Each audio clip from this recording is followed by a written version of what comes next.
Perdido is home to bright, committed people who care deeply about our community's well-being and understand its unique needs. Given the chance, we would love to control our own destiny. The Florida Constitution grants county and municipal governments home rule authority. The Perdido community, our community, desires this authority. Oh, man.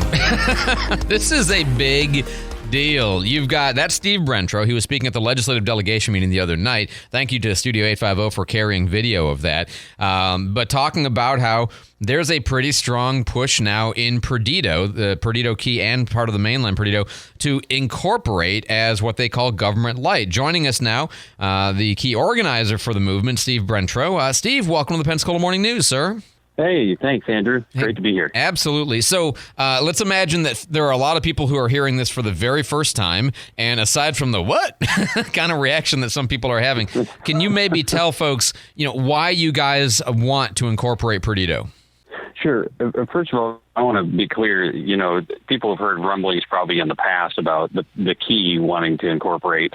That's been a topic over the years, but this is not just a Perdido Key thing. This is a Perdido thing. There's, you get past the west side and you run into a whole area of people, 20,000 people that identify as living in Perdido, and that's us. And we're a very inconvenient location for the delivery of county services.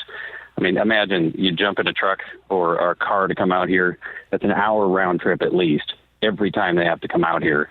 And it ends up being, beaches and parks are maintained like once a week instead of daily.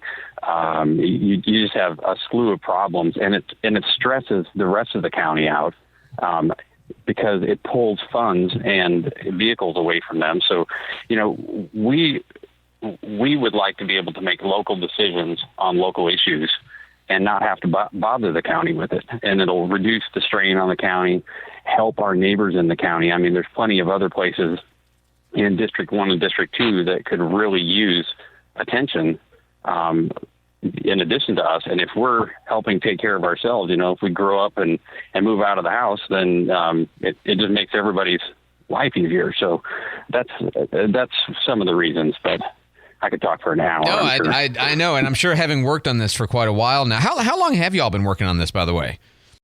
So I started researching this a little over 3 months ago. I was put in contact with the tax assessor's office. I'm a numbers guy. I love to crunch data and analyze things. And I pulled all the tax roll information and did all the analysis. Figured out that we've got $3.5 billion worth of taxable real estate value out here after homestead exemptions. We're a very healthy area. We generate $60 million of tax revenue every year for the county. So we're very strong.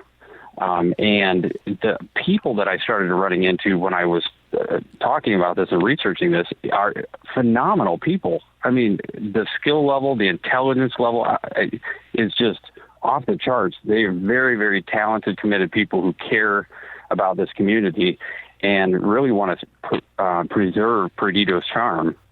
And they feel like the county is not conducive to that. Zoning and planning is not conducive to that.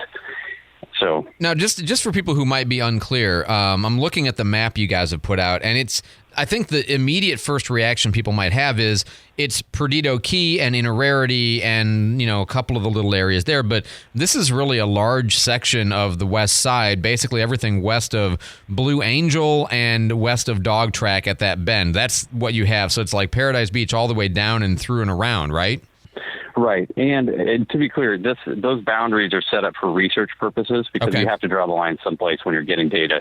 So, but everybody within that area, I think would, if you asked them, say, where do you live? They would consider Perdido as their home. So it's a region with an identity, right? Yes, exactly. Which, in the long term helps with the strength of communities when you have an identity that's common. So. And I will tell you one thing is, compared to the potential city lines that you guys are looking at here, compared to the city of Pensacola, oh my God, super simple. It's very easy to see this. Now, right. Now, one thing, just because we had talked about this quite a bit, obviously within the last year, Commissioner Burgash, pushed heavily for a very radical redrawing of the boundaries for districts 1, 2, 3, and 4. Well, 1 and 2, really. And you started this 3 months ago. Some people will view this as we don't want Jeff Burgash to be our commissioner. We want to be our own city. Is that even part of this at all? No, and I'll tell you why, because we will always be an Escambia school district. We will always be District 1 and District 2 and have those commissioner seats as our commissioners. Right. So it doesn't matter if it's Valentino, if it's, if it's Kohler, if it's Burgash, if you can go back in history, we'll always be Escambia County. Just like the city is the city's within Bender's district and Lumen May's district and all of that. Okay, I just wanted to clarify that, because I think some people might perceive it that way. But interesting note, within 24 hours of you making this announcement, you do have Commissioner Burgash coming out and advocating for one of your hot button items, a new fire station on Paradise Beach. Yeah. Right. Well, and that's because the other things that we're asking for, the ability to make decisions for ourselves, that's something that he couldn't immediately deliver on. So right. I think he went off after the easy one. But, that fire station has been missing now for, I thought it was 4 years, but he corrected it, I guess, 5 years, at least Channel 3 did. So if you figure 1,000 houses up there that have to pay $1,000 extra a year in property insurance, that's $5 million coming directly out of the pockets of these homeowners. And Commissioner Burgash is going to pull $1 million out of his discretionary fund to pay for, I don't know what he's going to get for $1 million. Right. I don't know if he's looked at budgets for how to set up a fire station, but that doesn't even hardly begin to address it. So, but the point is, you add to that coming out of the discretionary fund. He said at district town hall meeting that $20 million he was committing out of the discretionary funds to help speed the state road project along. So that's $21 million out of discretionary funds in the last 3 months that he's announced that are going to further strain the county and our surrounding communities to do things that, if we had local control over local issues, we could help speed along too. I mean, as a city, we get a seat on the TPO, the Transportation Planning Organization, so we can, and a vote, so we can help address some of these issues with them and work with the county instead of just, having to wait for, some handouts every once in a while when people stand up in front of the mic at the delegation meetings, apparently. Well, we're talking to Steve Brentro. He is one of the key organizers for the Incorporate Perdido movement. And in fact, their slogan is weareperdido.org. That's the website you can look at. Steve, hang on for just a second, because I do want to ask a couple other questions before we let you go. Candy's got traffic on the 5s in the moment. Yeah. And we're not showing any slowdowns or delays, except at Mobile Highway near Ruby's Fish Camp. It looks like there's a deer in the westbound lane, or deer in the westbound lanes. It doesn't say if they're alive or not, but use caution. Watch for them. Debris on the roadway. Oh, just answer my question. If you see that accident or slowdown, please text in 437-1620. News Radio 92.3, informative, local, dependable. Thanks so much, Candy. Back to Steve Brentro with weareperdido.org.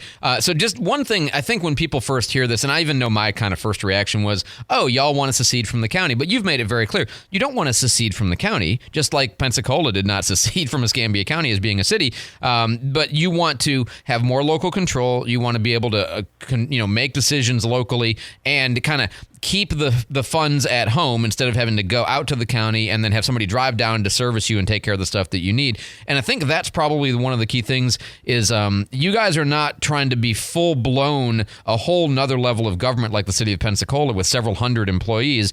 You guys have this concept of government light, which is a much lighter touch just with local control. Is that right? That's right. And it's not a new concept. As we were researching, there's multiple cities in Florida that use it very successfully. These are award-winning cities. At DeBerry, Florida, Weston, Florida, Fort Myers Beach. Unfortunately, they got hit really hard with the hurricane there, but they're all award-winning cities. And just to give you an idea of the scale, Weston has 67,000 people, and using this model, they have 10 city employees. Wow. 10 paid city employees. Compared to like Just Pensacola, amazing. where it's 50,000 people, and I think the number's 700 if I'm remembering correctly, employees. But you guys wouldn't control Right. everything. Like you would still use Escambia County Sheriff's Office, but you would have your own fire service. Is that right? So the way you said that, we would control everything actually. Oh, okay. We get to manage everything through service contracts. Oh, And they're okay. intergovernmental service contracts, but it's back out to existing service providers. So, like, hats off to the Sheriff's Department. They do an excellent job. We may need more patrols in areas from time to time, but instead of having to go through the county and try to negotiate getting more patrols, our contract managers locally would say, hey, let's bump up service right here. The Sheriff's Department says, well, how much more do you want? This is how much it costs. We write the check. Send it, they get paid that way. It's the same money going places. It's just coming from, a different bank account, if you will. Okay, and the net effect on people who live in Perdido, if this turned out, would it be a tax increase? Would it be same tax level, just shifted where the tax funds go? What would be the net impact on a resident? And I know this is like you have to go through a whole process of figuring all this stuff out and having documented answers to these questions. But at this very early phase, what's your sense? So this is. I can't answer that directly, and it's because of the feasibility study. Okay. Because fair enough. When they go through that process, they might discover that we have revenue sources that we didn't even realize that we could tap into. And so they look at every pod, they turn over every stone, every leaf, and figure out what the lay of the land is, and then come up with a budget proposal, a 5-year proposal that outlines how we can accomplish what our citizens want here locally. Got it. And that at that point, we start to see, okay, this is maybe property taxes go up by $1 million or something. I have no idea. And don't quote me on these numbers. But the other thing. Well, you didn't say them on the radio or anything, so it's fine. Yeah. Oh, wait, this is on the record. No, but I take that answer seriously. Like, that's part of this process is to do all of that study and to find out exactly what the shape of the proposal is going to be, so that when people, if it ever does come to a vote in 2024, people will know all those details and have the information in order to make an informed decision. Wow, really interesting stuff, Yes. Steve. I know we could talk about this quite a bit more, but thanks for joining me this morning. I know we'll keep in touch and talk about this as the process moves forward. But, best of luck. I'm a big fan of self-government, local government, and, I don't have a strong position in favor of this. I guess I lean for it because if you guys want it, then I want it for you. But thanks for bringing this forward and spending some time with us today. I appreciate it. Yeah, thanks for having me on.